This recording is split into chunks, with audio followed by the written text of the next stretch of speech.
Black Fawn Distro's Takeover Tuesday, the official podcast of Black Fawn Distribution, broadcasting live across the planet and retransmitted on all major streaming platforms.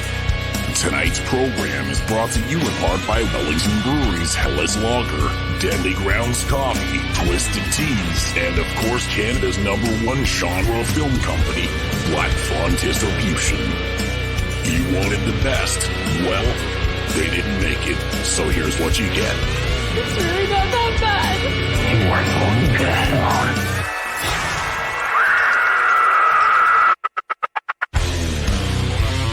Here's your host, Benner from Black Fawn Distro. All right, everyone. Welcome back to the program. You're listening to Black Fawn Distro's Takeover Tuesday. I'm your host, Benner. And of course, hey, we're back with another episode. We've been off for a couple of weeks, but listen, we have two amazing guests here in the studio tonight. We've got Stu Stone and Adam Rodness from 5-7 Films. Stu is in the green room. Adam is just going to join us momentarily. Stu, are you there? Can you give me the thumbs up over there? Yes, he can hear me okay. And hey, we're off. This is Black Fawn Distro's Takeover Tuesday. We are broadcasting live to Facebook, Twitch, Twitter, and YouTube, and then retransmitting on all the major streaming platforms, including Apple and Spotify. Of course, please remember to like, follow, share, and subscribe on whatever platform you're listening to us on. We really appreciate the support, of course. And if you feel like going the extra mile, please leave us a review on Apple Podcasts, as it will help recommend the show, to film fans and other horror fans across the globe. Of course, that not only helps us out, let's be honest, but it also helps spread the word about our incredible guests and the super cool projects that they're working on as well. So, listen, quick shout out to our sponsors, Wellington Brewery's Hellas Lager, Deadly Grounds Coffee, and Twisted Teas. Of course, they've been big supporters of us over the years, and of course through the pandemic. And we can't wait to see them again in person. But big shout out to those three Canadian companies, small independent businesses that are fighting the good fight. So thank you for supporting us, and we have obviously tried to do the same thing as much as we can on this program as well. So look, we've got a great program for you here tonight, because we've got filmmakers, as I mentioned, Adam Rodness, Stu Stone from 5-7 Films in the Black Fawn Distro Takeover Tuesday studio. They are, of course, the creators of the new film Faking a Murderer. And they're currently in the green room, as I mentioned, and we're going to hit them up with a whole host of topics tonight: horror movies, comedy routines, wrestling, baseball cards, you name it. But before we get there, we got to hit the news.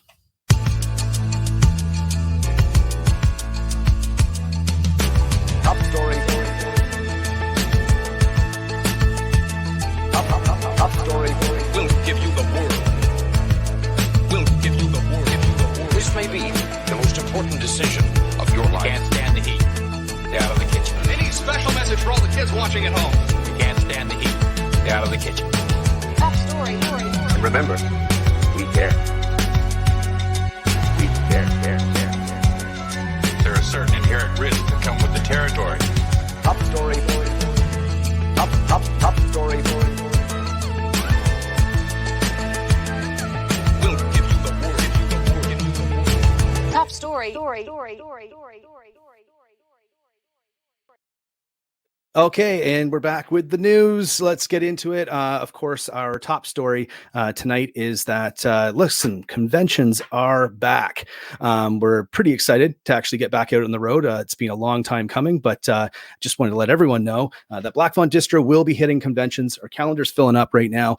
We've got a lot of things coming up, but I can announce that we are doing Niagara Falls Comic-Con in Niagara Falls in June 2022, and we're also doing Fan Expo, hopefully, knock on wood, Fan Expo in Toronto at the Metro Convention Center in August 2022 as well. But before I say anything else, we need to talk about events. We just talked about conventions, but I'm talking about something that's bigger than a convention. I'm talking about Shock Stock. And that's right. That's also, for those who've gone to Shock Stock, everyone knows that it's pronounced Shack Stack. But Shock Stock is happening this year. It is back from the dead. Shock Stock lives April 29th and May 1st, 2022. Black Fawn Distro, as far as I know, will be in attendance. And I can't really say much about this event. Words cannot describe it. You need to experience it to fully understand what Shock Stock is. But it is taking place in London, Ontario this April 29th to May 1st. So end of April. It is worth checking out if you can. Shock Stock coming up to coming up to another edition. I can't remember which year this is. I think it's over 10, but of course, these are good friends of ours. They've been through a lot just from the pandemic and tried to get events off the ground. It's nice to see them back, and we can't wait to see them again and see all the shock stock craziness go down at the in London, Ontario, this April 29th to May 1st. So moving right along, let's talk about, of course, keeping this short today because we got a lot to talk about. I want to get Adam and Stu in here as soon as possible, but we have got. Let's talk about the fried chicken sandwich report. That's right. We've got a new graphic, the fried chicken sandwich report. That's where I go out and eat a fried chicken sandwich and tell you how good it is. And of course, back with another review. This is up in the top left-hand corner there. This is me enjoying a fried chicken sandwich at the Royal Electric, which is an establishment in Guelph, Ontario. This is the buttermilk fried chicken sandwich. It's delicious, a bit of a birthday sandwich this time. So I tried to keep it even, tried to keep it an even playing field. I didn't give it any bonus points because it was my birthday. But look, it's a great sandwich, fantastic flavors, really good, delicious batter. It's buttermilk, of course. It's crispy. It doesn't fall off the chicken. It stays there. It's really, really good. And look, it's got sliced cheese, mayonnaise-based coleslaw, and some extra pickles on there. That's, of course, always a bonus and always get some extra points for sure. Throw another couple of check marks in the win column. This is the Royal Electric buttermilk fried chicken sandwich.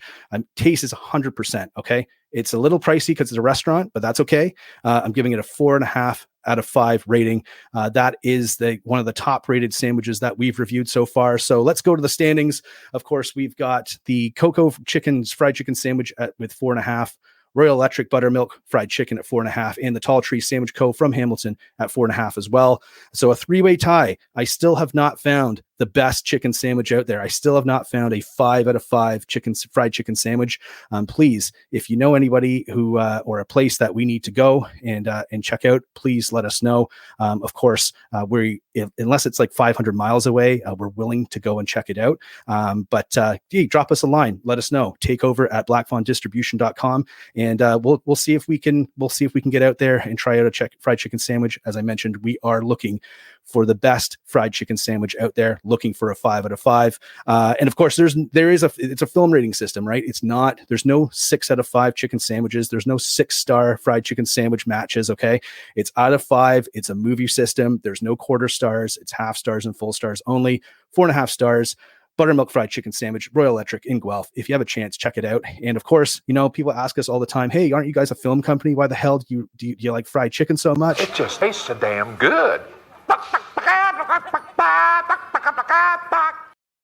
That's right, because it tastes so damn good. Now, moving on, our guests tonight, of course, are the awesome, formidable filmmaking duo, Adam Rodness, who is a producer, as well as Stu Stone, who is a director. These guys wear a lot of hats, okay, but those are their 2 main hats for sure. But together they make up the production house 5-7 Films, which has been responsible for such productions as the stoner horror cult hit Scarecrows, The Haunted House on Kirby Road, and the baseball card documentary Jack of All Trades. If you checked out our Instagram today, these guys kind of provided some photos, took it over, and there's an awesome photo of with Jose Canseco, one of the original Bash Brothers from Major League Baseball on our Instagram now, which is amazing for me as a little kid. It was awesome to post that today. Their newest feature, Faking a Murder, is a combination of hilarious horror and hilarious comedy, and real life horror, as these filmmakers find themselves becoming part of the same alleged crime that they were financed to investigate in the first place. Having become established in the industry over the last decade, Adam and Stu have tons of stories and tons of projects to talk about. We're going to get into it with them. But first, let's take a look at this unreal true crime story. This is Faking a Murder. Adam and Stu from 5-7 Films are in the house, and we've got them live on the other side, and we'll get to chatting with them right after this.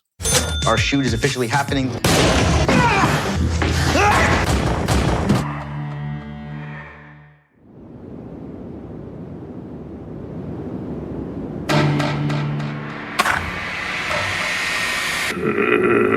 Okay.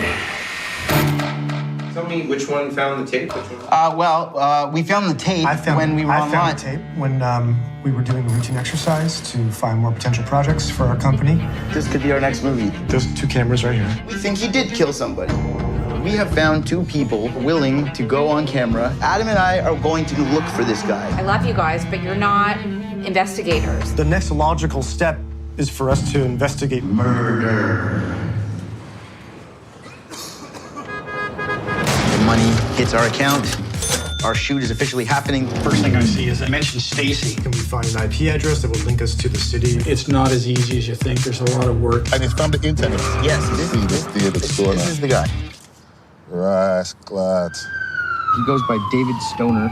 First of all, have you been to cops? Yes. And what did they tell you? They said that we didn't really have anything. Well, you don't. Just keep rolling. No matter what, keep rolling. Okay, sir. Cut it. Sir. Right here, there's a crazy amount of semen. I mean, you told us to lay low. We're laying low. Good. Now people might think you're Shia LaBeouf. Shia LaBeouf. Perfect. All right, guys, enjoy the festival. Take care. What if I don't find him? If the job was to not find him, we could do that. You know, we need to find somebody that can actually find him. The trunk of that car. You see what is in the trunk of that car. There's nobody here. Oh my God. It's ripped. Enough. Come home. Keep on hearing something. Think that this guy might be real. I haven't seen anybody here yet. It's the burn barrel. Burn barrel. Do not go here.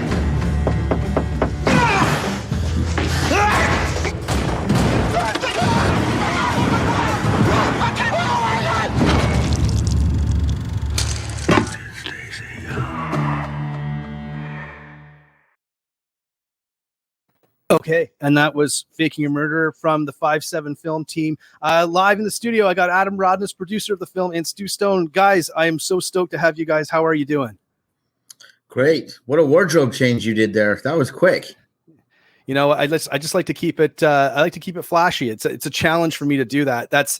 And for those of you listening and not watching, I do a costume change for the news, and then back into something else. And like a full change. Like a full change. It's real. Well, I don't wear any pants, so I mean, like it's just there. You go. It's just waste. I'm more interested in the Zayers fried chicken sandwich. Zayers has a fried chicken sandwich. Listen, I tell you, fried chicken sandwich at Zayers. It's just a lunch. It's off the hot counter, and it's like $5. It's like a decent size. Like it's not going to win any awards, but it's a solid sandwich. If you want a snack, you go in there. I think it's like $6. You get a giant sandwich and like a side of taters or something. I think the best thing I enjoyed was that there's no such thing as anything above a 5-star chicken sandwich. Like you're not getting a 6, 7, 8, 9. You're staying in that 1 to 5 range. I think you're grading them properly. I'm a big fan of chicken sandwiches. I know that Stu and I have shared many a chicken sandwich. Roscoe's, chicken out in Los Angeles is a hell of a sandwich. We're going. Right? I mean, how far away is that? 3,000 miles, right? Yeah, you couldn't bring it back. Who's on mute? I was asking about, never mind. I was going to say, we've definitely had a lot of chicken sandwiches, but my friend Lindsay, who's watching, doesn't eat chicken, but she may have been convinced to eat the sandwich based on what you just said about that previous Zayers sandwich. I will say this: we had one of our guests is vegetarian that we've had in the past, and they recommended the pizza like non-chicken chicken sandwich. It's like the fake. So I've had that one. Review is pending, but it's coming up. It's coming up like which side, like up or down? No, it passed. It passed for sure. Good. I'll tell you. I gotta say, on the topic of chicken sandwiches, I never miss a chance to get a dig in at Tim Hortons, but Tim Hortons chicken sandwich was like one of the most disappointing, like most of the other stuff on their menus. So sorry, Tim Hortons. But wow, yeah, that's Adam's uncle is Tim Horton. So no, that's not true. It's Tom. It was Tom Horton. Oh, my bad. Just discovered that now, right? Live on the air. You hear it here first. Listen, like I said, thanks again for doing this. I know it's always hard to kind of combine everyone's like schedules to make sure something happens here, but listen, Faking a Murder. This is the new film. Obviously, it's been out for a little while, but it just hit VOD platforms across Canada. It's not like anything else I ever saw. So obviously, Black Fawn Distro is helping to put it out in Canada.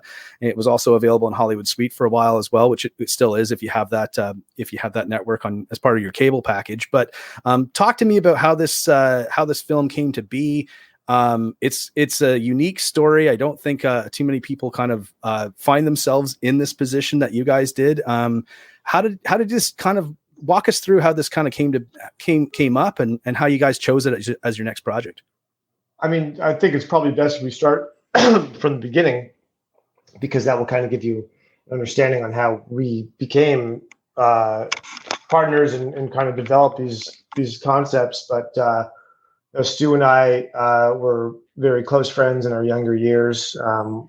We've had a platonic relationship for the past, I'd say, 15 or so years. And then I met his sister when he was doing a show in LA with Jamie Kennedy.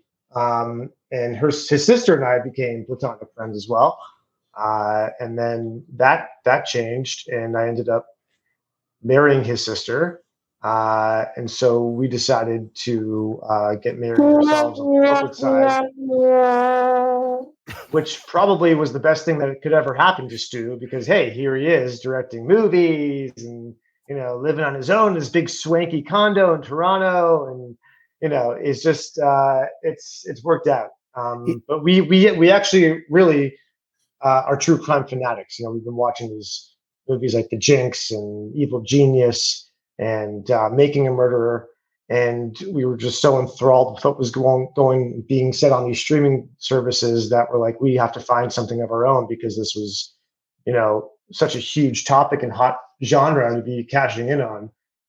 So I ended up going and finding this tape, and I showed it to Stu, and then Stu thought that it could be something if he put his own fairy dust on, and we decided that this was going to be the next project that we would produce together. And I guess, Stu, you can take it away from there. Yeah, well, the popularity of the true crime genre really exploded. Like Adam referenced, The Jinx, and of course, Making a Murderer, The Staircase, of course, Orange Juice, O.J. Simpson, the People versus O.J. These were all becoming huge, giant. Everybody was phenomenons. Watching. Exactly. Yeah. And we got caught up and swept up in it too. I mean, we've always sort of paid attention to that stuff. I mean, I've been watching, Keith Morrison on Dateline since as long as I can remember. I can remember Unsolved Mysteries even back in the day, just watching the host do his little walk by the tree. And we wanted to see how we could get involved. And basically, we came up with the idea that we would go look for a killer. And we went to a few different distributors, and we pitched the idea, and people were like, well, who's going to go look for the killer? And we were like, we're going to go look. Right. And as you do, right? As you would, right? And well, because I think just to back up for a second, we just did this documentary for Netflix called Jack of All Trades, and that was an investigative documentary that followed Stu, and he put together like this ragtag team of filmmakers, and we go on this journey to find out what happened to baseball cards and their worth, and not only that, but what happened with the internal relationships with his estranged father. So we had a lot of this investigative, but also the style of filmmaking too. We, when you're working on a documentary, for anybody who is out there who are other filmmakers maybe watching, or maybe film fans that are watching, documentaries are made out of you have to be really passionate about something to make a documentary. It is not like a get rich quick scheme to do a documentary. It is like all about, there's a story that you are so passionate about telling, but there's also a whole style that you get caught up and swept up in, which happened to us when we were making this documentary. It took years. So for us to come up, what's our next project going to be, knowing what's something we could do that's cost efficient. We were already a well-tuned machine when it came to shooting a documentary. So we figured, why don't we make a horror movie? Because we were making these other horror movies. You mentioned Scarecrows, which is available through Black Fawn distribution now across Canada. Why don't we try to make a horror movie and shoot it like a documentary? And sort of, that along with the true crime thing and us looking for a killer, we ended up meeting with a company called Hollywood Suite, which is a great broadcaster in Canada. Great place to watch movies from, the 70s, 80s, 90s, 2000s. And they carry our movie Jack of All Trades. So when we went and met with them, they were like, well, what's next? And we said, well, we're going to go look for this killer. And we showed the picture and they loved it. And, it's like you got to think that people pitch movie ideas all day, every day. So what can separate you from everybody else is to have really out there sort of risky, risk-taking ideas. Those are the ones that are going to get attention. And that's what happened with us. People wanted to see what would happen. If Adam and I go, though, that this movie is really about, it's for like fans of true crime, right? Like this movie, you live vicariously through Stu and I on how you would approach your own true crime documentary without having any knowledge of how to really do it. So, that's the really cool part about like watching the film. It's these two average guys who are just obsessed like everyone else with true crime. And, they think they have this key to success and they're going to go out there and, attain it, but they really have no business doing what they're supposed to be doing. So this gives you a really in-depth look on, how would the average Joe solve a true crime murder case? And you really have to watch the film not once, but probably twice or three times to see exactly what we did and how we told the story effectively and originally. And some people either fucking love this movie or some people fucking hate the movie. And maybe because they don't get what we're doing or they don't understand exactly how we got there. But it's like a real crazy 50-50 polar opposite. I fucking loved it or I fucking hated it. That's actually that's actually the review of the movie. But we have to change the F word because you can't.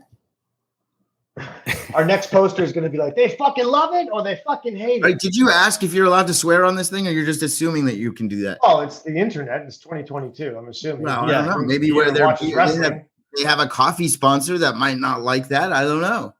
A coffee sponsor definitely likes that. The beer sponsor, I'd be more wary of. Yeah, no, listen, it's Black Fawn Distro, baby. Like it's cool, man. Let's fucking go. Yeah, you can swear. It's okay. I got a buddy of mine who also runs a podcast, and we had a conversation recently about, do you ever select the explicit box that you have to check when you're uploading podcasts? And we both agreed we just can't remember ever. So we always select explicit to send it up there. So, but they're going to get their money's worth for this episode, right? Yeah. I mean, I got a bag of all dressed chips here and I got my drink here. I'm ready to go. All right. I'm sipping on tequila. Let's fire away. Let's get into it better. Okay. So, I mean, it's funny, like Adam, you were just mentioning the, the reviews coming in for the movie. And I think when people just watch the trailer, one of the reviews have actually, I can't remember which one, but called the film like a cross between Catfish and Deliverance, which is pretty spot on as to what this movie is. It's really, you guys. Catfish was it was sort of one of the influences of this also. Like it really was. And the way it differs is the fact that you guys start kind of investigating this crime that you've kind of located online.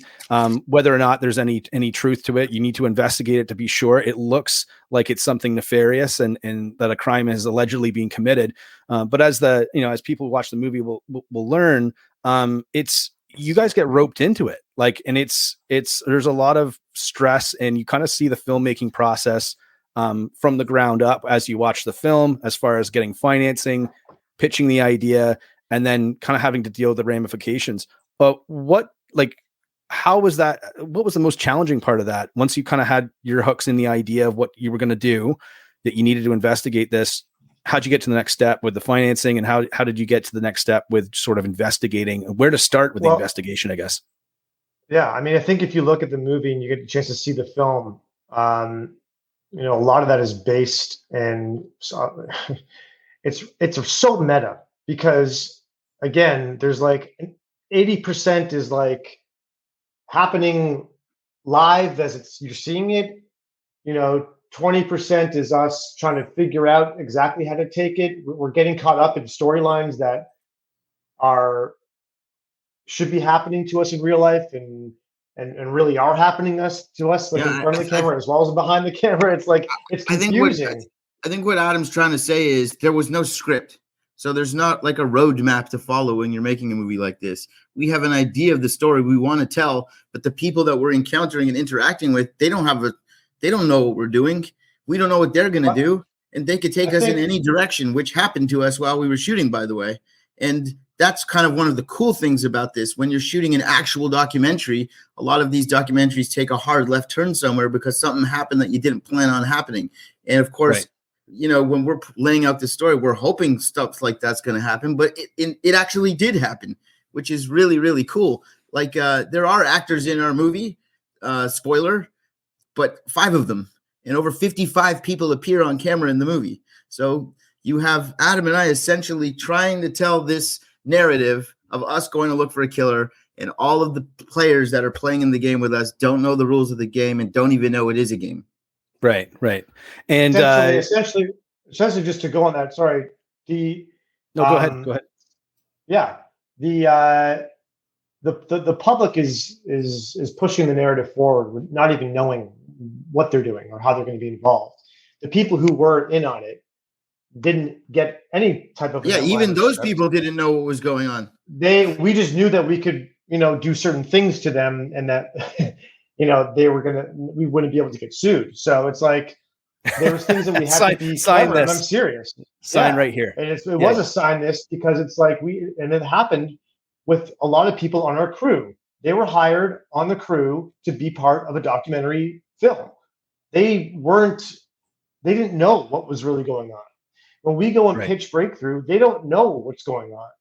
This is all happening in real time, and we're just capturing it. And it's just the absurdity of what Stu and I are doing. So to play the game of what's real and what's not is throughout the first frame to the last. Like, you have to ask yourself that question the entire way through. And I think that's why people either love it or they fucking just can't take it and they hate it. It's very pro wrestling, which that's like, we kind of paint all of our projects have a little smattering of pro wrestling in it. And that one definitely does. I just want to go back to Catfish for 1 second, because I was watching Catfish when I ran. I was very late to the party on Catfish. I know it was a huge theatrical success and all that. I just didn't see it when it had its run. Mm-hmm. But when all of the heyday of Making a Murderer, which is, and Jinx and Staircase, and when we ran out of those, you still are looking for something. And I found Catfish and discovered, I knew what it was, but I watched it. And there's this scene in Catfish where these guys pull up. It's like in the middle of the night. I don't know. Have you seen that movie? Obviously. Yeah. They pull up to some barn. It's 2:00 in the morning. It's the address that they have for the girl. And they get there and it's the middle of the night and it's dark and it's a barn, and they get out of the car and look. And the way they presented that in Catfish was oh, well, wrong address. But I was watching that thinking there could be scary music playing here. They could go in there and get killed. You could totally rope somebody along, because I'm totally buying this trip that I'm on.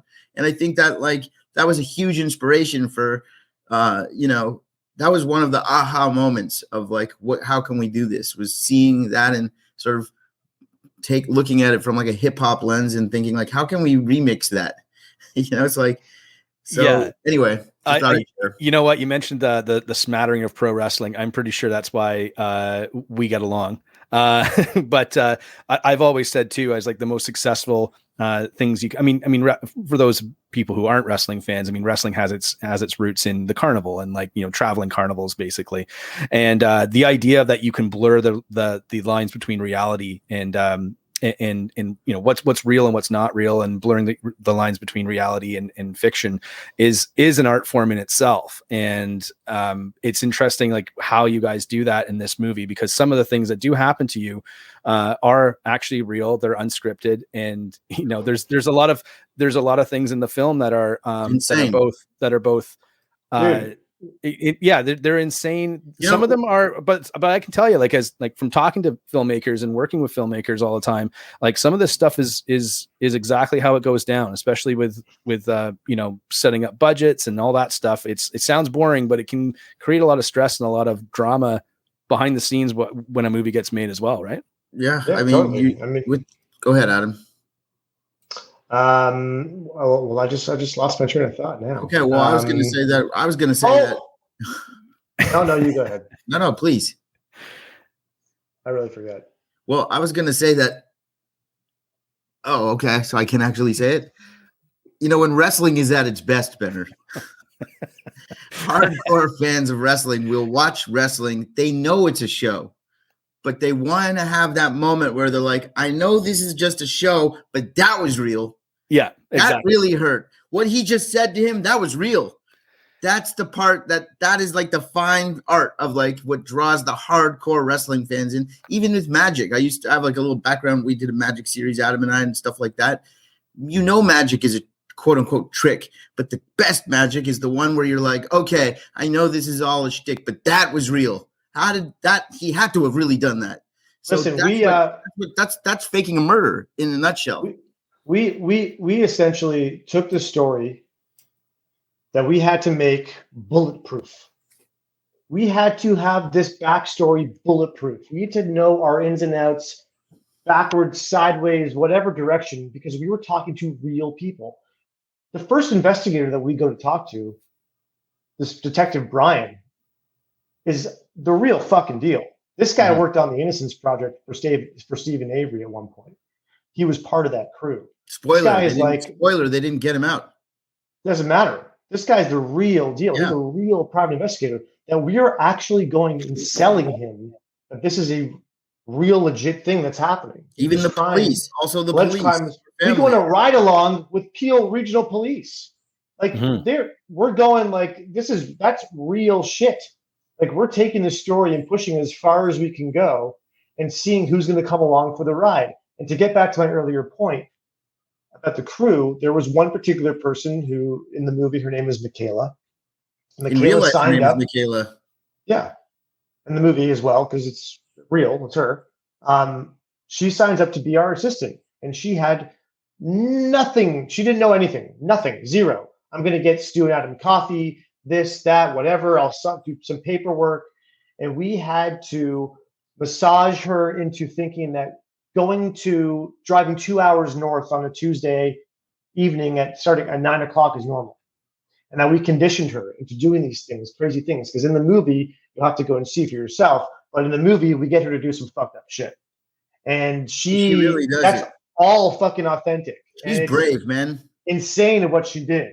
She's brave. We haven't really talked to her She's since. A hero. She's a hero. She doesn't really feel like talking to us much, but I think she's a hero. And if she ever sees this, Michaela, you're a hero. You're so brave.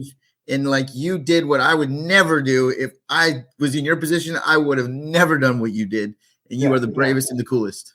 It's crazy. So if you go and watch it, you'll see throughout the film, it's just bizarre that someone could accept these terms and went through with it. And it was, you see it happening live in front of your eyes. There's no multiple takes. This is happening as it happens with us.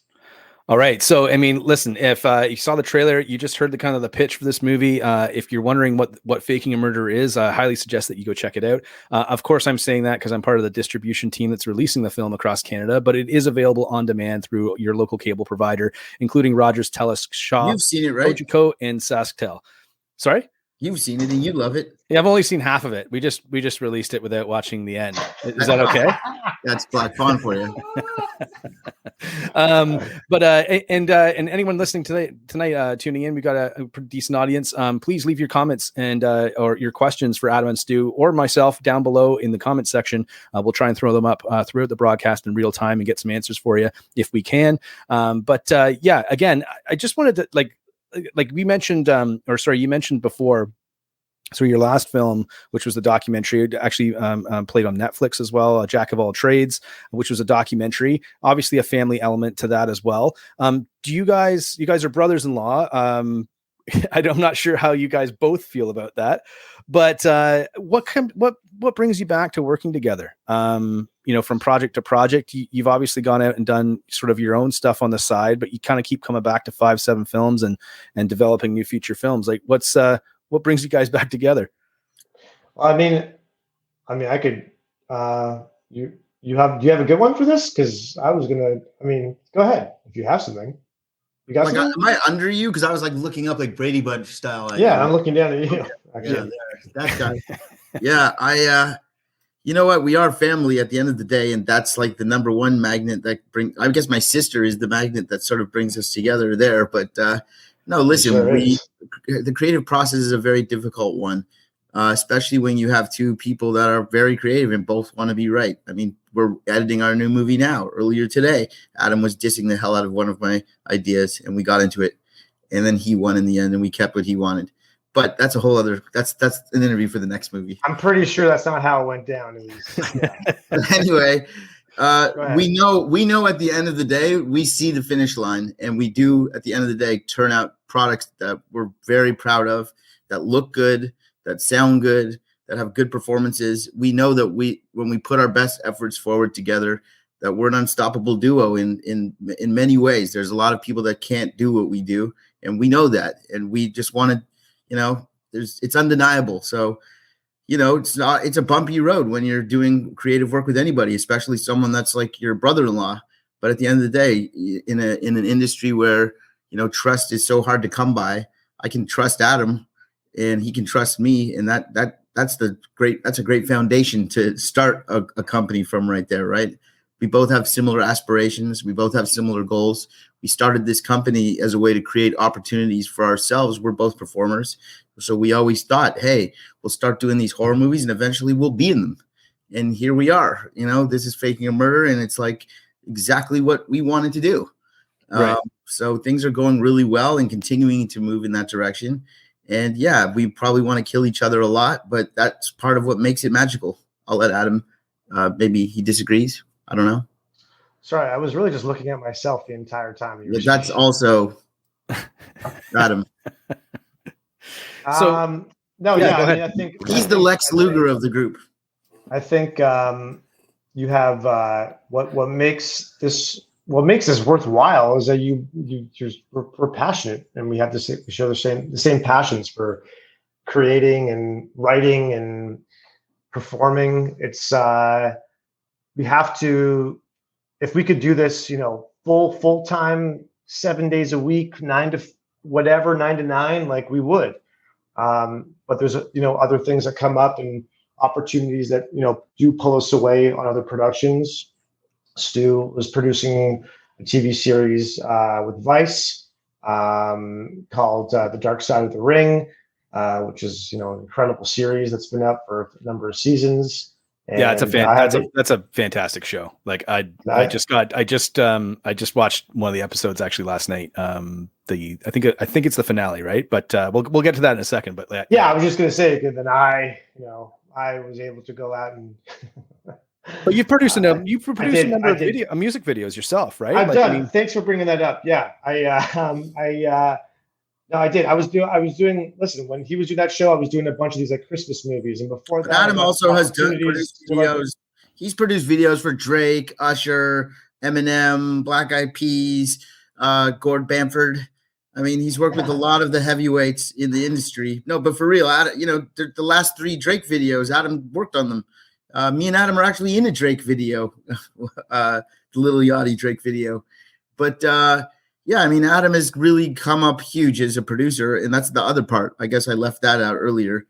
But, it's like he's very good at what I'm not good at. And, I'm pretty good. I'm really good at stuff that he's pretty good at already. So, because he's good at everything, right? But I will say that, he's come such a long way in such a short amount of time, and it's impressive. He's a heavyweight producer in his own right, and to have him producing our films, I know that we're in good hands, and we're gonna get the best things that we can. It's gonna be the best it can possibly be, because that's how he sort of pushes everybody. So that's an interesting thing, because I think it's kind of sort of ties together as well. Because I mean, obviously you've gone off and done other projects. You come back to the film to 5-7 Films and work on projects together. With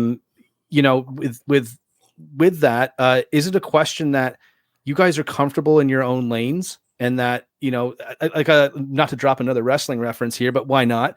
Like, know your role type of thing, shut your mouth kind of. So it's like, I'm really good at doing this, so I'll do this and I'll continue to do it. And you're pretty good at doing this and you continue to do that. Is that kind of how you guys approach? I mean, on paper, yes, but we are terrible drivers and we end up in each other's lanes all the time. Yeah. Well, you can change lanes, but you just got to signal, right? Yeah, we don't signal. We cut people off and road rage, all of it.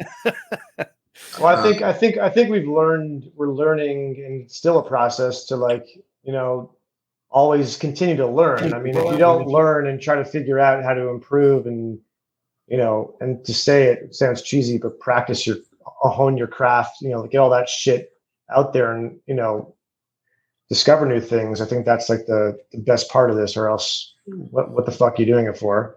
But Stu and I, that's why we get along so well. We started the company is because we like the same things. We like to write, we like to create.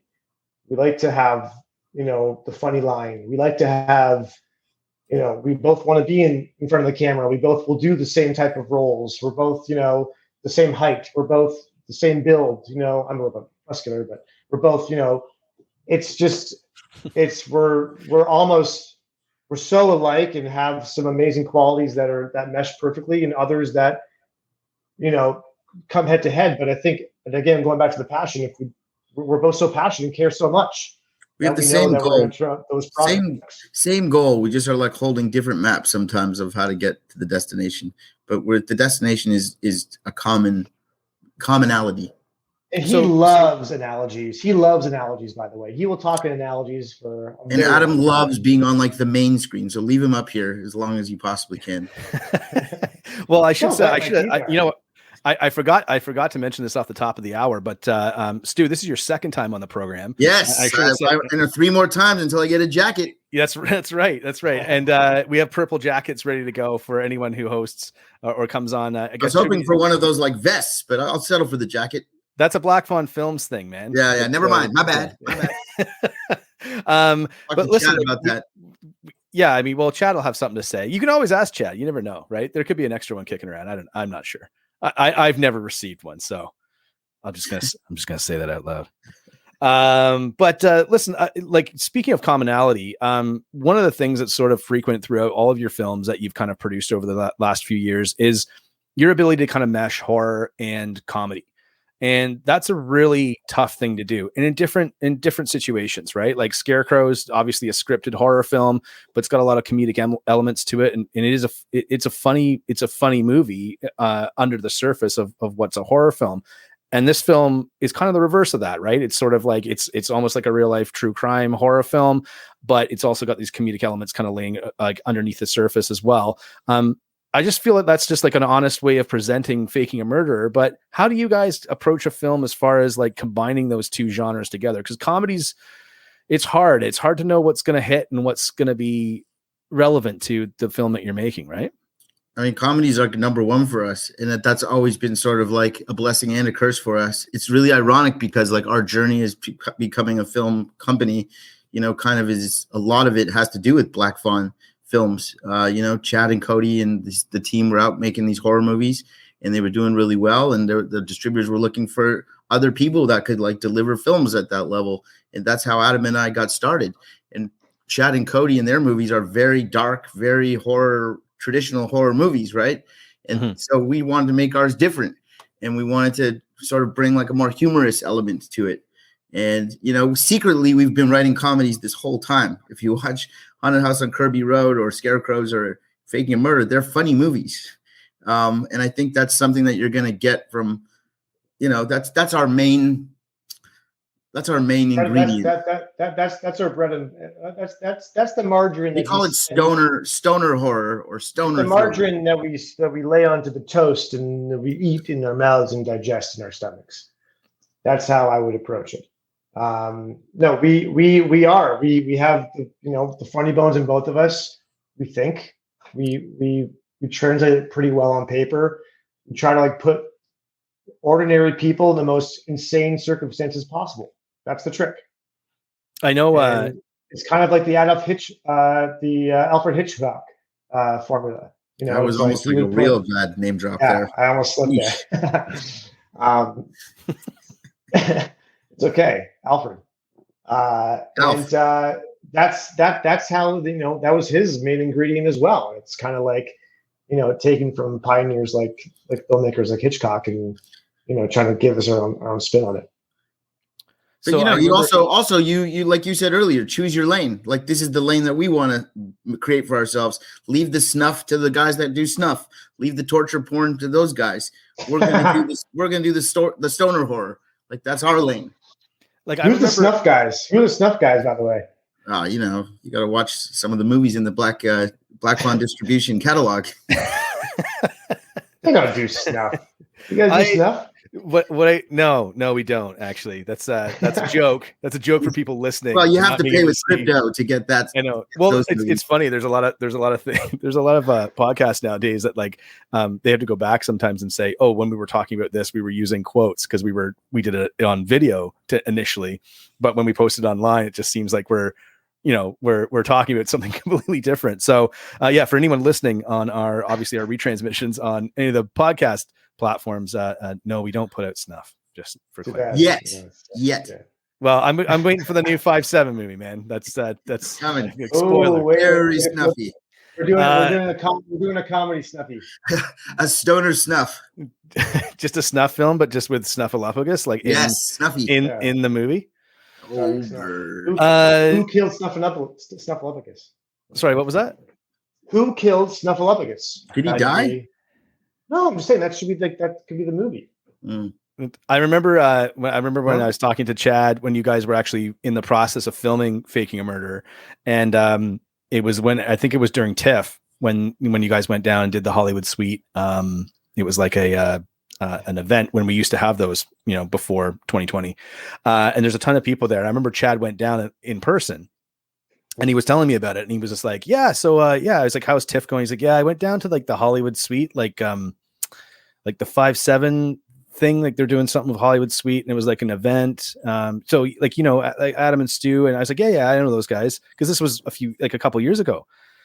And I go, "Oh yeah," I said, "How was it?" He goes, "Super weird, man. Like super like I love those." He said to me, he goes, "I love those dudes, but like."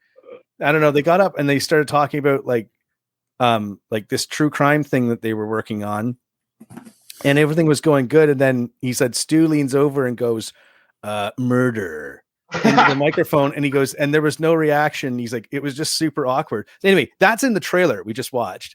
And after we saw the film, like I couldn't stop laughing at that. I called Chad right away. I was like, "Dude, that's in the movie." and he just laughed. He goes, "Oh man," he's like, "That's hilarious." Because he's like, "I can tell you in real life, like he's like, I thought that was just like I didn't know what was going on. I was like, is something else supposed to happen here, or like did these guys just is this planned or is this off the cuff or what's the deal?" I listen, man. I'm telling you, this without going into detail, because we don't want to ruin it. This is the type of shit that we urge you to go and watch and see. This is the genius of the film. I'm not being biased. And we actually did something that's pretty out there and crazy. And you will see the type of shit that we pull at these public events and, with these people who are just trying to do their day jobs. It's all, it's real and it's crazy and it's unreal and it's marks, if you will. Marks. Yeah, I was just keeping an eye on the time. I feel like, but it's hard to figure it out. I'm telling you, you have to watch it back 3-4 times to probably see, trying to find those scenes. But it's almost seamless. Personal goal for this episode is to make a wrestling reference every 5 minutes at least, right, Stu? Yeah, and Adam, I know you're a big. I didn't know actually that the other day that you're a big wrestling fan too. But yeah, no, I used to. I've taken a couple of bumps in my day. I've both wrestling and drugs. Oh yeah, no, I was talking about drugs. I have wrestling. No, I did. Yeah, sorry, I did get clotheslined once by a guy. His name was. So I started. I mean, we could segue here if you want. I think it's great. Into your life story, or yeah, into the wrestling short story, which is fucking awesome. But I was obsessed with wrestling. Our two friends had a independent wrestling. The Megan Boys. That they went to different colleges. The Megan Boys, Gian and Paige. And they would invite me to come out and they bought a ring. So we're like, oh, now we have to go to like wrestling school. So we would go to Niagara Falls, and there was a wrestling school in Niagara Falls. I forget who taught it, but we learned the basics and all the stuff. And we come back and we put on these shows, and they would bring in big names: the Honky Tonk Man, Brutus the Barber Beefcake, Hacksaw Jim Duggan, King Kong Bundy. And we did a show at Seneca, which is actually right beside Stu's mom's condo. And they said, okay, you're going to go and you're going to be the ref. And I'm like, yeah, I would love to ref. That'd be great. So I learned how to ref. And then I got visited by a man named JC Owens, who was this 550-pound man. Like, he was huge. And I am this like maybe 133-pound Jewish kid from the suburbs. And he gives me a clothesline, and I fall down on my back on the mat, and he jumps up to give me a leg drop, and his fucking foot and heel and leg was so big that instead of going across my neck and my torso, it landed on my fucking nose and broke my nose. And I get back up, my nose is fucking gushing. People think that it's like a work, and I'm like crying, and it's the most insane pain I've ever felt in my life. And how old were you then when this was going down? I must have been like 19, 20, like early 20s. Okay. Like it was like, I thank God, because I was, really flexible, unbreakable at that point. But that was my first and last, match in the ring with the wrestler. I did ref a couple more times, and then Stu and I became co-refs for a couple shows, and we had our own thing. We were called Tito and Dusty, the Rodness brothers. We played. It was a Mexican heritage, and it was great. It was funny. It was awesome. We had a good time. Lucha. It's been a while. You're believable. I believe you as a ref, though. Like you're a funny guy. But I showed up for my first gig to ref, and Rodness was like the senior official. He had already worked like 3 shows. I had to. What do I have to do? He's like, it's easy. Whatever they're doing in there, they're not supposed to be doing it. So whatever they're doing, you tell them to stop doing whatever they're doing the whole time. If they're pulling hair, no pulling hair, no choke. Watch the choke. Everything big with your hands, and no.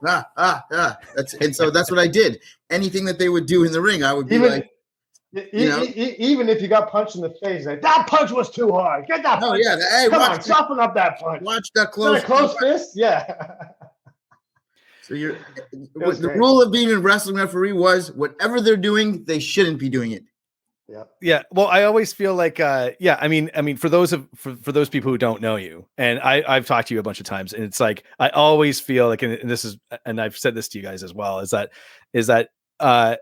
reason I said that was like, Adam's, I think, a believable ref because he always does seem to play like the straight man with like in this comedy duo, right? Because I find times I talk to you guys a lot, and I actually don't know where those lines are between what your real relationship is as far as just being like 2 dudes who are making movies, and like whether or not you're like, hey, you know what we should do? We should tell Benner this because he'll probably believe it. And yeah.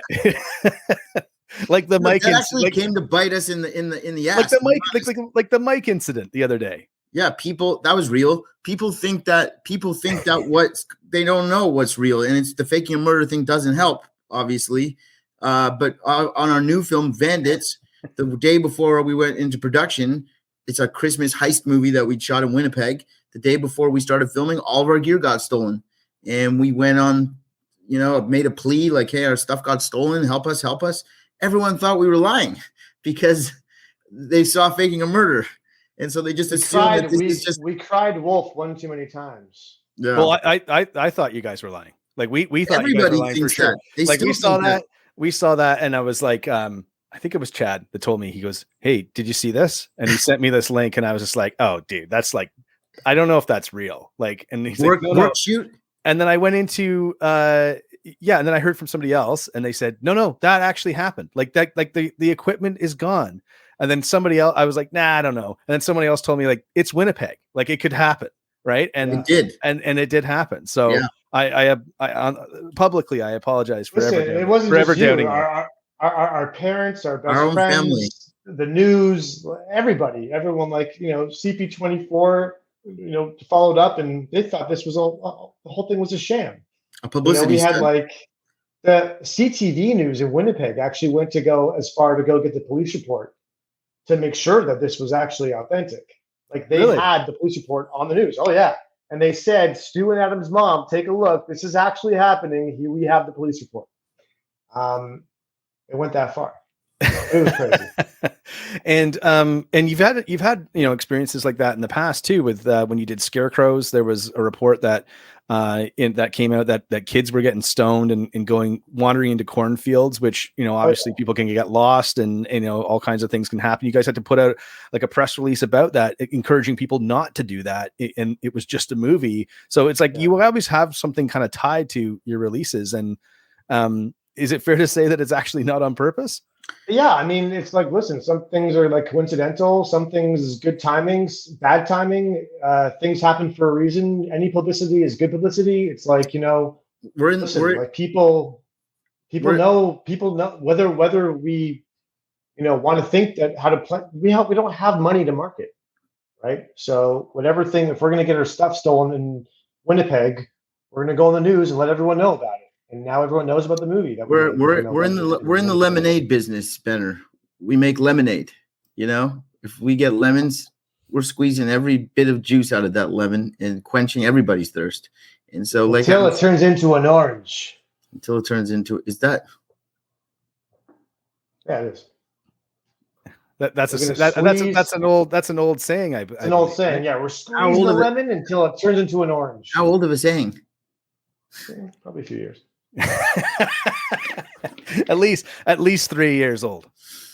Fair. So listen, guys. Like we're encroaching on the hour here, but if you guys are willing to stick around, we do have a couple more questions for you as well, and we do have a rapid fire section that I got to put you guys through because no one's absolved from the rapid fire section. Stu, what this is all about because you've been on the program before. But Adam, this is your first time. But I got some questions for both of you. Are you guys willing to do the rapid fire? Yes. Okay, perfect. Awesome. And rapid fire brought to us by Wellington Brewery's Helles Lager, who they are our beer sponsor. Of course, you can take advantage of Wellington Brewery's free local delivery in the I think it's the Guelph Waterloo area, or, visit their local brewery store in Guelph, or you can pick up some cans at your local LCBO or wherever you pick up your adult beverages in Canada. They are a fantastic brewery. They keep us powered on the convention circuit as well as through the pandemic. And they've been great supporters of us over the years. So Wellington Breweries, Helles Lager, Helles, yeah. So, okay. So here we go. We got 5 questions for you. Let's go. Let's jump into the first one. Yes or no? Directed by Joe Dante, written by Chris Columbus, and executively produced by Steven Spielberg. Is Gremlins a Christmas movie? Yes. Yeah. Stu? Okay. Sure. Perfect. Rapid fire number 2. You got to pick one. As we all begin to emerge from our pandemic cocoons, what is the film that you're most looking forward to seeing in a packed theater in 2022? Sorry, go ahead. You're Adam. You're going to go first. A packed theater. I mean, I'm looking forward to go to theaters. What's coming out in theaters? I haven't been advertised so much to know exactly what's coming out. I think I like to go. You know what would be really cool is to go back and see like an old school horror movie, a Freddy Krueger, Nightmare on Elm Street, something like that, into a theater. Welcome back to cinema type of thing. Paying homage to the classics. I would love to go see like a classic horror festival with a packed theater and scream and laugh and enjoy all those emotions. That's what I would like to see. I'm looking forward to getting back and seeing a movie that's going to blow my mind. And I don't know what that movie's going to be yet because you never know. But, there's been, even during the pandemic, you had a lot of like the classic directors release stuff. Paul Thomas Anderson just put out something. There's people that are putting out movies again, and I'm looking forward to it. I don't necessarily have a specific one, but maybe the movie I'm most looking forward to seeing would be Bandits, which is coming next year or later this year from 5-7 Films, the Christmas Caper. Official tagline? Well, it is now. Unofficial. It's the unofficial tagline. Working title. It's unofficial. Okay. Listen, I told our audience that there'd be some wrestling stuff on here. Of course, we've already delivered on that. But rapid fire question number 3, just in case we actually didn't have those references throughout the first half of the show. I've got help us out. Who is on your wrestling Mount Rushmore? And extra bonus points if you can provide acceptable answers without any repeats between the two of you. Go. You guys can go tit for tat if you want. Do we have our own Four. Rushmore? Mount Rushmore is it's 4. a combined Rushmore. No. We can each do it's like a draft. So it's like if I pick, you pick a name, I can't have him on mine. Are we going? Okay. So who's your first? Probably wait. I mean, okay, HBK definitely. HBK. Yeah, these are not in order though. It's just like any order. Yeah, any order. No particular order. Yes, who are the 4 faces off the board? HBK off the board. HBK is off the board. All right. Board? What does that mean? I can't pick him. You just took him. That's right. He's off the board. I'll go with could be a controversial pick, but I'm gonna go with the Nature Boy, Ric Flair. Okay. Adam? The Ultimate Warrior. Oh wow. Okay. All right.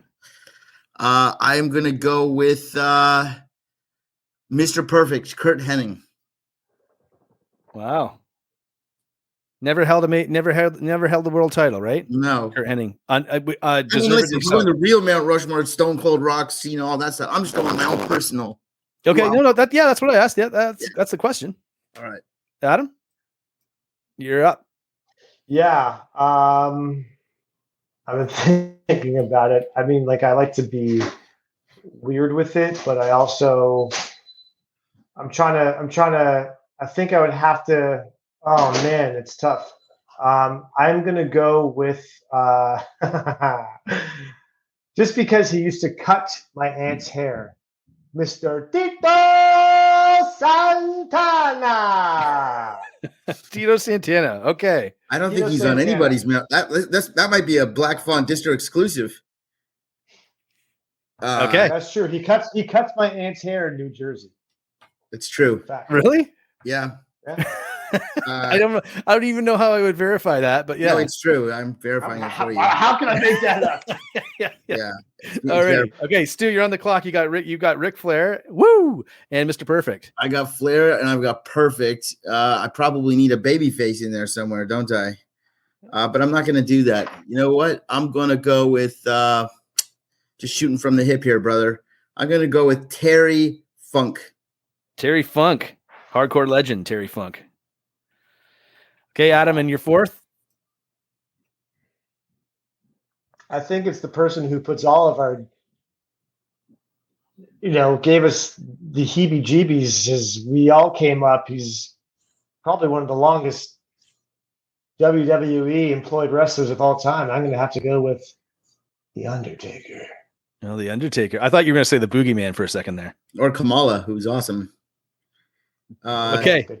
Stu, takers off the table. Who you got left? Yeah, it's really hard. There's so many, but just because I know you got to know your audience, and I know the host of this show, so I'm gonna play into his hand, and I'm gonna go with dig it, snap into a Slim Jim. I'm gonna go with the Macho Man, Randy Savage, and I know that Benner's gonna be happy about that. Yes, that is a correct answer. I would have also accepted Bret Hart as well.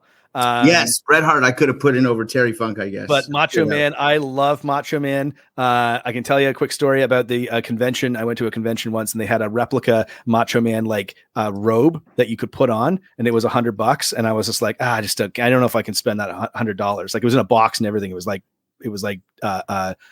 WWE merchandise that was this robe, and I didn't buy it. And it was like the biggest regret I've ever had at a convention.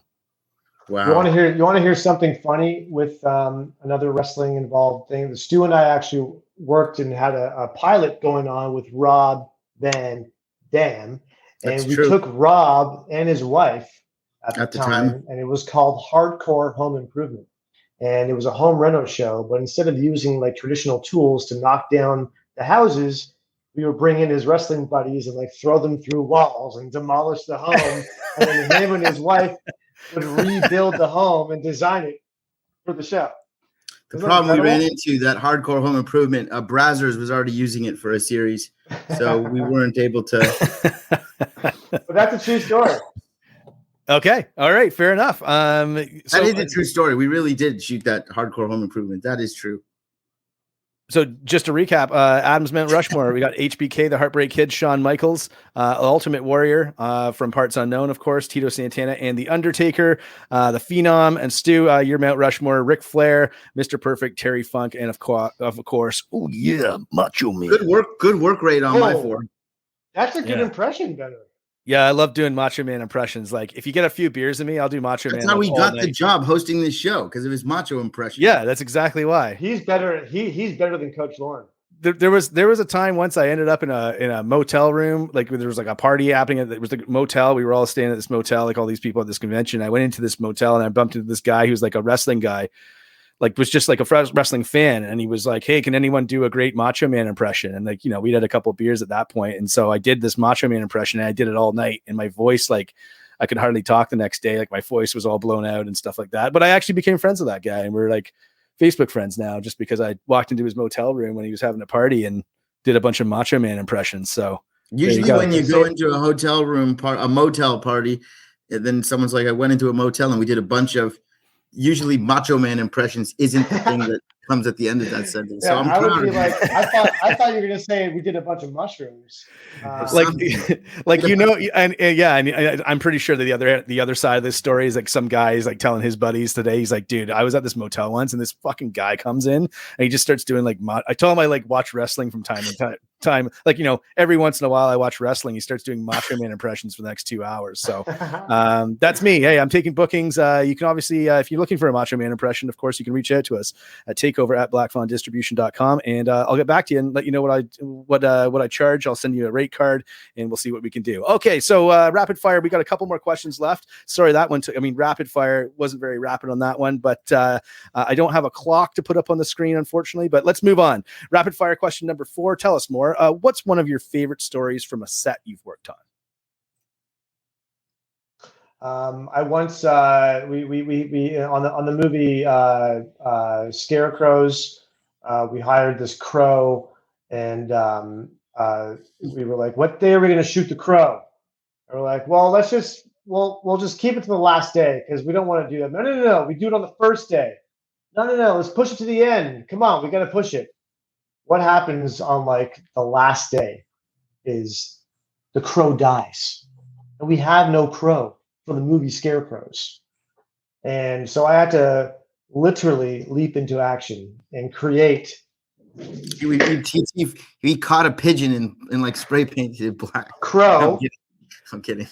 Okay. This is the crow from Scarecrows, by the way. Yeah. That comes with exclusive a piece on the back where I can't use it now, but if I go like this, the mouth moved up and down. And that's me pecking Ash's eyes out because we had no crow because it died, and we had to create our own crow. Who knew that the crow would be allergic to? Who knew the crow would be allergic to chocolate? I thought that only applied to dogs.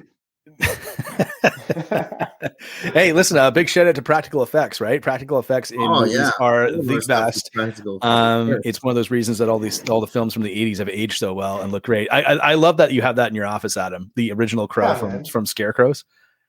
Isn't that cool? I mean, like that's like that, and that's what like making, for me at least, it's like that's what making movies is really about. You got to spring into action. You get to be creative on the fly, solving problems really quickly, and like coming up with solutions. And that's what we do. And that's why Stu and I actually, we think fast, and I think it shows. Also, well, you're the producer, right? I mean, every now and again, you got to produce some stuff. Well, thank you for reminding him. My story has something to do with Adam's producing. If he wants, there's the Faking a Murder rolling papers. We should give some out on this program. Sure. Yeah, absolutely. If you need some Faking a Murder rolling papers, drop us a line. Tell us what you liked about the show tonight. Takeover@blackfawndistribution.com, and we'll make sure you get some rolling papers from Faking a Murder. How about that? To bring it full circle, I'll tell you a funny story. It's not necessarily my favorite, but it's a funny one. We flew out to Las Vegas for Jack of All Trades to interview Jose Canseco. You mentioned it at the beginning of the show, so this is a good full circle. And we go and knock on his door, ready to come in and do the interview. And Jose answers the door, and he is not having it. He is like, "Who are you? What are you doing here? Get off my property." We're like, "Huh?" He's like, "If you want to come in," we're like, no, we're the guys from the baseball cards. We're here to interview. He's like, no. There's no way. You're not coming inside. We're not doing this. Fuck you guys. And then we're like, oh God, we like, what? And so then he's like, no, we had to grease him to like open the door. So Adam had to give like Jose, like, like a $50 handshake. It was more than that, but to like let us in.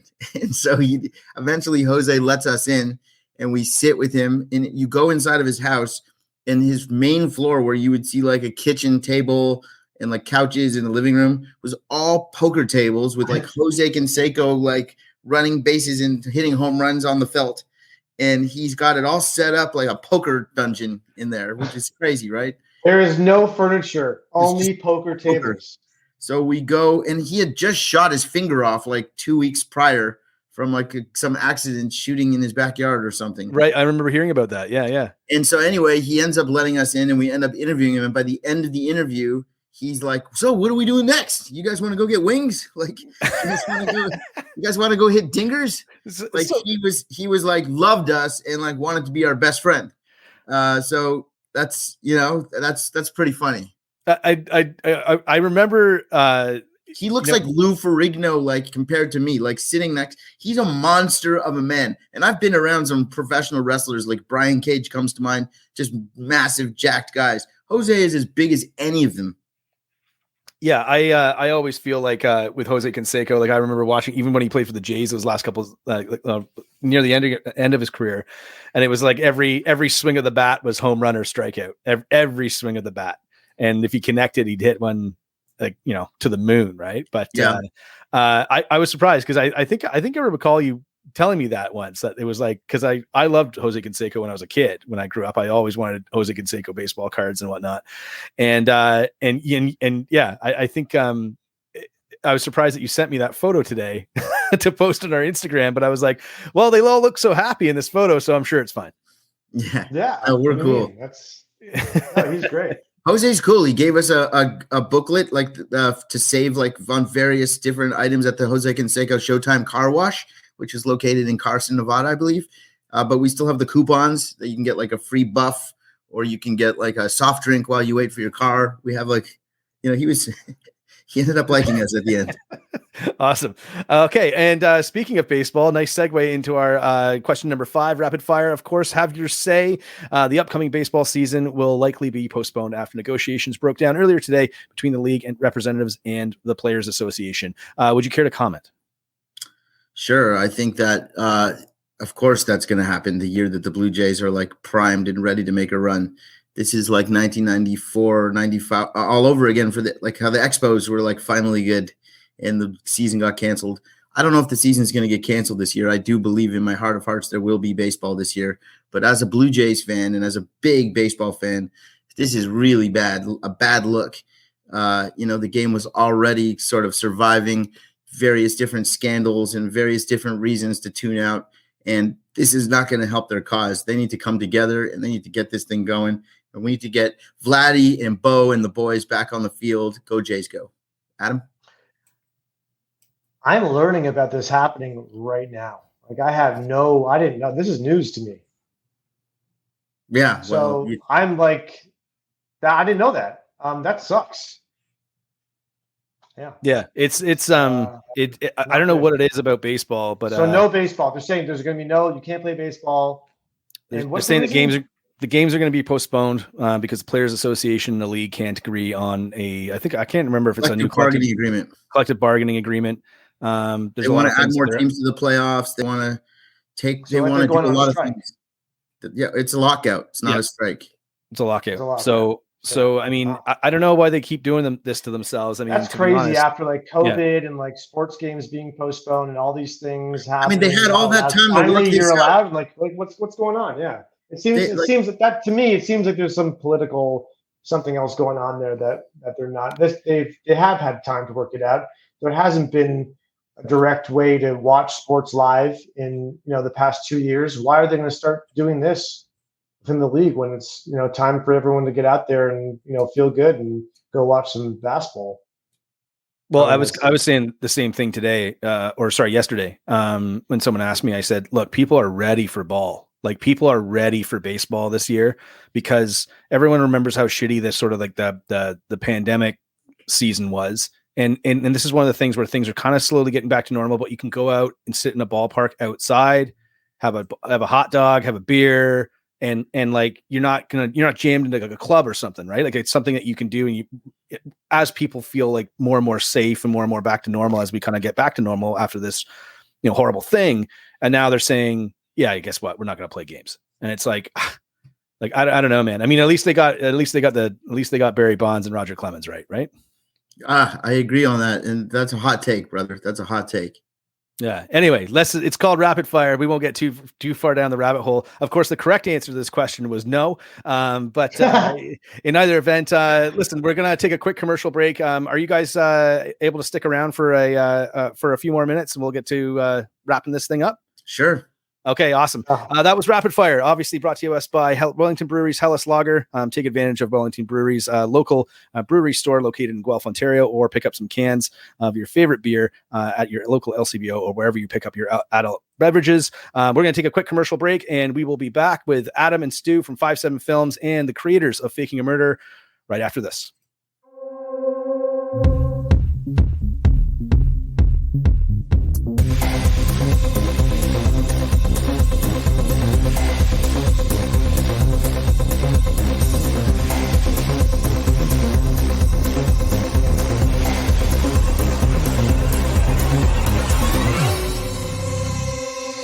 Black Fawn Distro.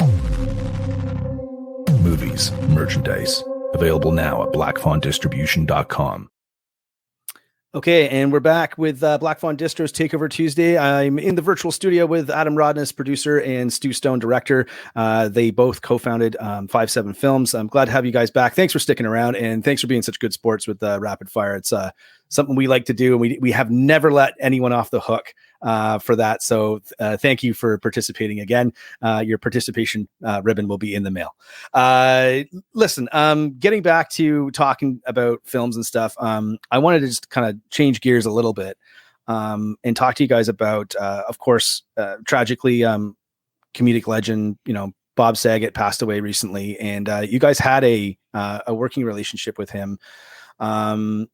I just wanted to kind of talk to you guys about, of course, it's a horrible tragedy, and that guy is someone who sort of touched people in a comedic way in various outlets. Everyone knows him from somewhere, whether it's stand-up comedy or Full House or America's Home Videos. Can you guys just reflect on that a little bit? Like, what did he mean to you guys, like professionally and even comedically? Yeah, I mean, Stu would have to speak more to it. I was just kind of there on the sidelines. But I mean, I got to witness him really help propel Stu's career when he was introduced into Stu's life. And, he could tell the story better than me, but, he was gracious enough to perform on a song with Stu and Jamie Kennedy for their show and shoot this cool music video. And I got to spend a couple nights kind of, riding the coattails and seeing what rolling with Saget's all about. But I guess Stu's the one to lead this conversation. Yeah. Well, as Adam alluded to, there's a music video called Rollin' with Saget. It's a Bob Saget rap song that we recorded. Jamie Kennedy and I recorded. Shout out to Decisive, who produced the beat and co-wrote the song. We did this track. Jamie and I were, he had just had success with Malibu's Most Wanted, which is a fairly funny movie. And he wanted to do a Malibu's Most Wanted, like rap album, a B-Rad rap album. And so he had hired me to sort of write and produce like a B-Rad album. And so I started sort of putting songs together, and we were doing these demos, and I would be rapping them, and then he'd be coming in and I'd be kind of showing him how to do this and that.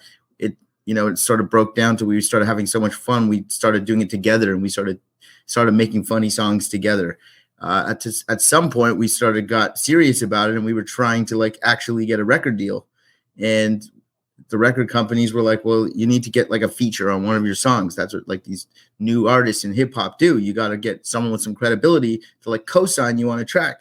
So we reached out to Jay-Z and Nas and all these greats, and everybody was like, no. And so we're sitting around one day, and I'm sort of just going through Jamie's phone. I'm like, who can we get? And I was like, what about like someone like Jeff Goldblum? He's like, yeah, Goldblum would probably do it. Huh. And so I'm like going. And when was this, Stu? Like this was in like 2004. Okay. When the idea first came about. And then I was going through his phone. I got to he texted Goldblum, and Goldblum was like shooting something and was like not available. So then I got to his phone and I was going through the A's, and then I got to B, and Bob Saget popped up, and I'm like, oh my God, Bob Saget. And Jamie's like, yeah, let's call Bob. And so we called Bob, and he said, sure. And so we came up with this Rolling with Bob Saget song. And the first time I ever spent real time with Bob was like alone. Jamie didn't even show up at the studio. And it was like me and Bob and this Israeli sound engineer that like didn't speak English. So it was like me and Bob and this guy in a recording studio. And I was like sort of teaching Bob how to rap. He was so funny. And I was so starstruck by Bob. And I've been around celebrities. I grew up in the business, and I've been in projects with very famous people and have worked with famous people. And I get starstruck by athletes, not by like actors and singers. But Bob was like, I was starstruck by Bob because he was such a huge part of pop culture, especially for people at my age. Like you mentioned Full House and America's Funniest Home Videos, and he was just everywhere. So to find out how cool he was in real life and how giving he was with his time, he single-handedly launched Jamie and I's like rap career. Not that maybe he should be blamed for that more than thanked, but single-handedly launched that. We ended up getting an MTV series, which Bob was on the entire run of the series, and Adam spent a lot more time than a few nights with Bob. And we were spending so much time with him, hanging out, and we did the HBO Comedy Festival where we rapped with him live in Vegas in front of thousands of people. He was such a good sport. He was so giving of his time. He was, people say, oh, when someone dies, you're like, oh, he was the best. Like Bob really was. Nobody's going to say something bad about Bob. He's just so cool. Even years later, he kept in touch. The most recent message I got from him was in December when he was telling me how proud he was of faking a murder. He was very much still involved on he touched base. I love you. I'm proud of you. That's the type of stuff that he would constantly tell me. And I'm sure other people that had relationships with him. It's shocking that he's gone. It's really weird that he's gone. The circumstances behind his death are bizarre. I don't really understand what happened fully, and I don't know if we ever will, but he is definitely missed by me and anybody, he's, my nephew's bar mitzvah. I called him. I'm like, hey, it's my nephew's bar mitzvah. Can you do a video? And he's like, this is before Cameo, right? And he was like, yeah, well, sure. And he sent this like 11-minute long video that was like way longer than it needed to be, just because like that's he actually also signed on to one of our movies. Oh, one of our 5-7 Films movies. He was supposed to do the voice of the voice of a talking dog in this movie we wrote. That didn't end up happening, and now it probably won't. Well, obviously won't. But it's just a tragic loss, and Bob is just a great guy, and I'm still very friendly with his nephew, whose name is Adam. He's a great guy, and I've spoken to him. And Jodie Sweetin, who is Stephanie on Full House, is a friend as well. And it's we've been able to sort of talk, and Jamie and I have been able to talk, and it's been nice to be able to sort of talk to people who are close that understand what I'm feeling. But it's very sad. Bob was a really, really, really great guy, and only 65 years old. I know he had a lot left. I kind of figured that he would just grow old and just be one of those like Ed Asner type guys that's like 90 and still like making dirty jokes, because Bob's sense of humor is the filthiest. Bob is a filthy comic. Like people think he's vanilla because of like Full House, but like in real life, he's like, Rocky Road. He's not vanilla. Well, and he had. Sorry, go ahead. No, I'm just gonna say. No, I was gonna say like that's how I always. Remember Bob Saget was from when I was a little kid from America's Funniest Home Videos, and like when I'm watching that as a kid, realizing that I just thought he was the host. I didn't realize that he did all the comedy sort of behind. The voices are all him on that show, right? And I didn't realize that until you start watching it when you're like 7 or 8. You don't understand it, right? But you just like, oh, a guy got kicked in the balls, hilarious, right? So, but I remember, and then the Aristocrats came out, and it was you know, it was like this whole different side of Bob Saget. And then he showed up. I think he was on Entourage for a while too. And you sort of had that this was different after we recorded the song already. So we were like, oh man, right. He's on Entourage. He's going to kill our gimmick. So, and you know, and feeling like, you know, you kind of rediscovered him, and then you kind of found out that like he did have this really kind of crass but also funny sense of humor, where God. sort of everything was funny, sort of in the right context. And in life, that's how he was. Like a waiter would come and like ask, "What can I take your order?" And Bob would be there, like firing off, like, I can't even believe he said that types of jokes. You know, he came up under Rodney. Rodney was his like mentor. Like he came up in the clubs, like carrying Rodney's bags, and sort of that style is sort of what was inbred into him. And for him to play, it shows you what a talented entertainer he is, because the type of comic he was, the fact that you would never guess he's like that shows you how good he was at playing Danny Tanner. Yeah. And how good he was being that vanilla host of America's Funniest Videos, because that's not who he is. That's a character. Yeah. And my point being, like, just to finish this thought too, was like, you find out there's this whole other side of him. And then even after all of that, you always heard stories that like, yeah, Bob Saget's like this filthy comic. Like you said, he's got this filthy sense of humor, but also like a big heart, really, really caring about other people. And just an all around good dude.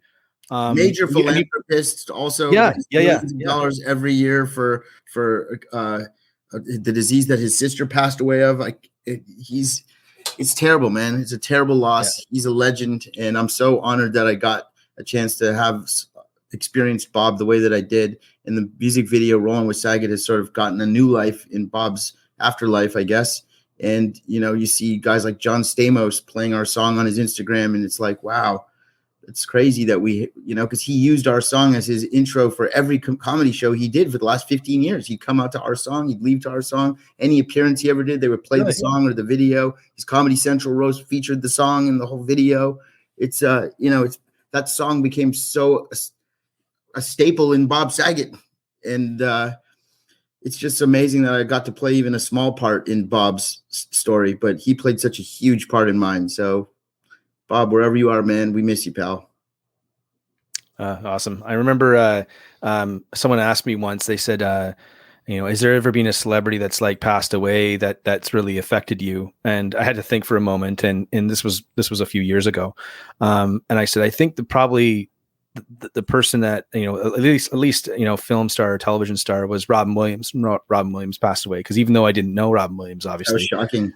It felt like you lost an uncle. Like it felt like you lost an extension of your family, not your sort of nuclear family like around you, but just someone that you saw every once in a while, and someone that you felt you kind of knew. And I kind of felt the same way when I heard about Bob. Right? It's just it's just a tragic series of events, I guess. Of, like you mentioned, Stu, like maybe we'll never know what really happened, and very odd, but still like a tragic loss for comedy and film and television. And people in general, like just a loss of a great guy, just a great guy. And you know what? You don't realize how big this guy was when we were. I mean, I don't even know if I should be saying this, but whatever. We're on here. I remember he was getting divorced at one point from his first wife, and he was talking to us about it. And he was like, you know, it's hard, it's difficult, and we're working on our settlement.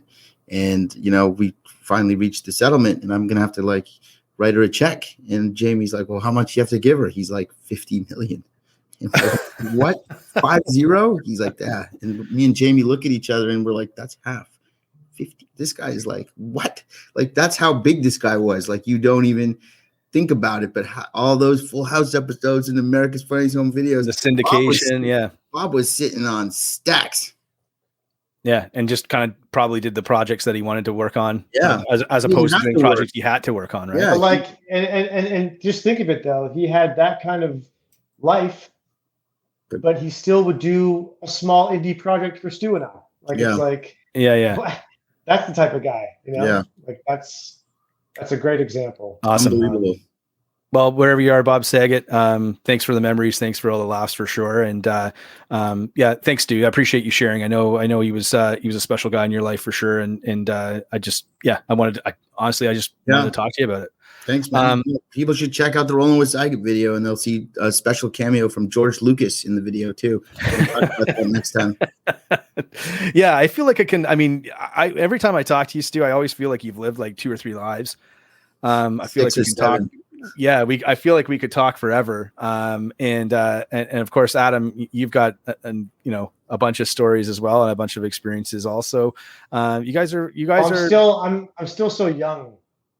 Yeah, that's right. I have a lot. I have a couple lives. I'm ahead of him by a life or two. So let's just talk about let's thanks so much for your time and for doing this. I really do appreciate it. Before we kind of get moving on, just let's just pitch Faking a Murder one last time for anyone out there looking to check out the film. Of course, it's a fantastic film. You got to check out this unreal true crime story. It's amazing and pretty unbelievable to be honest. But you can check it out across Canada on VOD platforms, including Rogers, TELUS, Shaw, Kojiko, and SaskTel, and it'll be launching on Google Play, iTunes, and YouTube later on this month. So Faking a Murder, check it out. You guys are also just back from, like you mentioned previously in the program, back from Winnipeg shooting your new film Bandits. Wanted to talk to you a little bit about this. I know you're currently in the editing bay putting this together and have been over the last couple of weeks. What can you tell us about the new project and what can we expect? I think you could take this. It's about 4 stoner idiots who have a bright idea to knock over a senior citizens bingo hall on Christmas Eve. And with their winnings or stealings, they're going to cash it in for Bitcoin so they can all buy some Lambos. That's literally the plot of the movie. Like these guys are going to rob a bingo hall to buy Bitcoin so they can get Lambos. Now it gets better because inside the bingo hall, it's filled with a few employees who are played by the most incredible people ever. So we could tease a couple stars in the film, but we have Rob Wells, who we know as Ricky from the Trailer Park Boys. Awesome. We have the magnificent Canadian legend Jan Arden, who is also makes an incredible appearance in the film. Enrico Colantoni, who is best known from our age group from Galaxy Quest. He was the lead on Flashpoint. He's been in everything. Just Shoot Me. He's just an incredible talent. Tony Napo, Francesco Antonio, Victoria Turco, Jesse Camacho from Lock and Key. Legend. Jesse Camacho, who, by the way, on set I would call him Jesse the Camacho Man. He's the Camacho Man. But we literally brought up, these guys from all parts of the country, convinced them. I didn't do much convincing because they really loved the story and how out there it was. They also loved Faking a Murder, by the way. And a lot of them saw Faking and were like, "Oh, what do these guys have next up their sleeve?" And they all came out and we were able to make this incredible movie. And we're editing it now, and Stu and I are both looking at it. And sometimes throughout the process, the movie changes in the edit, but we could honestly say that this is the movie that we wrote, and it's really exciting, and we're really pumped to fucking show everybody what we have. The elevator pitch is, it's like if Ocean's 11 took place in Fargo or Napoleon Dynamite. Like these guys think they're Ocean's 11, but they're really like Ocean's 10. And that's pretty much like the Kirkland Ocean's 11. Ocean's 4, you mean? Yeah, they're like no frills, Notions 11. But and I'm really looking forward to it. And of course, we're very excited. Hopefully we'll get to work with you guys on Bandits as well. But there's, as hard as Adam and I work, we definitely respect the Black Fawn team and Benner. We've worked with you on a few releases now, and obviously we got to give credit to you guys because you guys are independent and you guys work your asses off. And just like Adam and I have to wear a lot of hats, you wear a lot of hats. I saw you wear 2 hats tonight. Yeah, there you go. Literally. But you guys really provide a great outlet and an outreach for Canadian filmmakers, especially in the genre space, a space that we love to play in. And you get eyeballs on people's movies. And at this stage in the game, I think for everybody that's making movies that are at this level, the main goal is for people to see them. And the fact that you're helping people get eyeballs on them, it's huge. And we appreciate the fact that we get to work with guys like you, and we hopefully can make Faking a Murder a huge success. And, just like Scarecrows did what did you say? 200,000 downloads. We got to top that number. Well, I appreciate the words, man. It means a lot for sure. And like I said, I mean, like talking to you guys too is always inspirational as well, just because I feel like you have such a good understanding of who each of you are. And when you're talking films or pitching films or promoting films, like that always comes through 100%. It never seems to come through as disingenuous or just an ad, right? Like I know you guys are passionate, and that's why we like working with you too. And that's why we like working with independent filmmakers like yourselves, is just because, we kind of share that as well. And we just like getting shit out there. And, there's a lot of other companies, here and there over the years and the history of, let's say, North America that, maybe haven't been doing it for the right reasons. And we always try and keep that in check ourselves. And hopefully we're doing a good job. Let us know in the comments below. Anyway, just to wrap things up, how can people get in touch if they want to reach out to 5 Adam's phone number is Stu can be reached at 3241. No, you can follow me. I'm at Adam Rodness. That's RODNESS all over all the social medias. And our website 57films.com. There's also 57 Films Instagram page. I'm on Instagram and Twitter at Stu Stone. I'm on JDate at Stu Stoned. So if you want to get on there, the D is silent. You never know. I mean, maybe I'll find love from being on this show tonight. Dude, that would be and for your return to the program, like when you return the 5th time and you get your purple jacket for being a guest for 5 times, hopefully you would have that story to tell. I can only imagine the type of woman or man that I can meet on a Black Fawn Distro chat. Hey, there's only one way to find out. I guess we'll find out.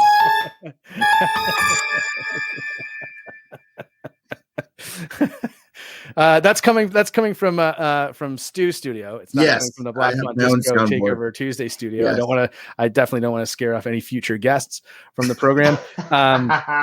No matter what you say, we'll have a weird sound effect to play to make what you said just now like seem ridiculous. But I love that shit, man. And I love you guys. Thanks again for doing the show. Of course, if you're looking to get in touch with Black Fawn Distros Takeover Tuesday or have a recommendation, please drop us a line at takeover@blackfawndistribution.com. And of course, check out Faking a Murder. It's available on all the VOD platforms, or most of the VOD platforms across Canada, including your local cable providers of Rogers, TELUS, Shaw, Cogeco, and SaskTel. And also it'll be dropping on iTunes, Google Play, and YouTube later on this month, which is March, just in case anyone's listening to this at a later date. Okay, so guys, of course, thanks for doing this again. Really appreciate it. Anything else to add before we go? Last words, Adam, you can go first. I mean, I'm not gonna lie, I didn't know what I was walking into, and I had a good time. It was a good conversation. It's been 2 hours, and I wasn't bored. So that's a good sign. I appreciate the time you take to do what you can to help us get our shit out there, and I just hope that Stu and I keep growing, and we'll grow together as a team. And everyone out there, thanks for supporting us, and reach out, let us know what's up, what you hate, what you like, what you're thinking about. We're always here for you. I want to give a special shout out to my mom. I want to give a shout. I also want to say hi to my mom. Hi, Mom. I want to give a shout out to my Aunt Sandy, who's watching. She's 95 years old. Hey, Auntie, you could go to bed now. I also want to give a shout out to Lindsay, who's watching. She's a big fan of yours, Benner. You may be getting a DM from her a little bit later. And I want to give a shout out to the Black Fawn Distro family and all of the people that have contributed and collaborated with 57 Films. The best is yet to come. There's more to come. So I'll be back for my 3rd appearance sooner than later.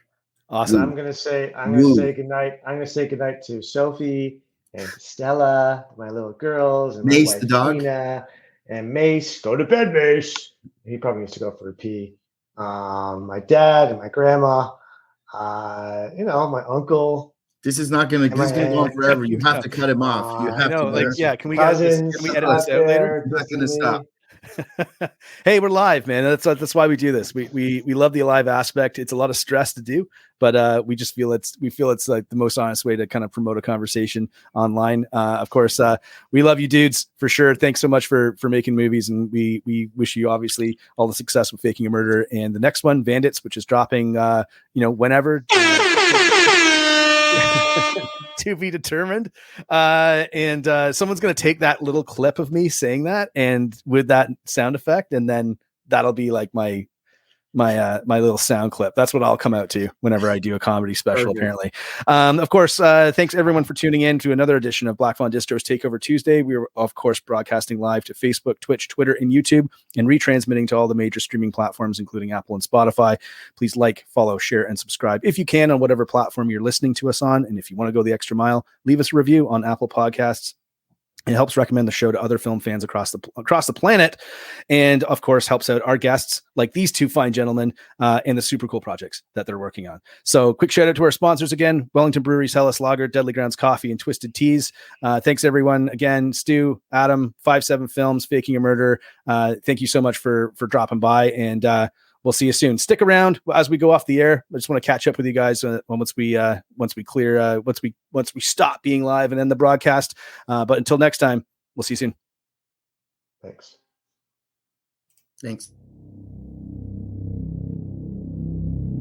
And that does it for another episode of Black Fawn Distro's Takeover Tuesday. Thanks for tuning in. If you enjoyed tonight's episode, please remember to like, follow, share, and subscribe, and help us spread the word about the program and our incredible guests. If you're interested in grabbing some more information about Black Fawn Distribution or want to check out our film titles and merchandise, you can find us online at blackfawndistribution.com. We'd also like to thank our sponsors: Wellington Brewery's Hellas Lager, Deadly Grounds Coffee, Twisted Teas, and of course, Black Fawn Distribution. Just a reminder, you can always catch Black Fawn Distro's Takeover Tuesday live on Facebook, YouTube, and our other social media platforms. Or pick up one of our retransmissions on any of the major streaming platforms. Until next time, I'm your host Benner from Black Fawn Distro, and we'll see you soon.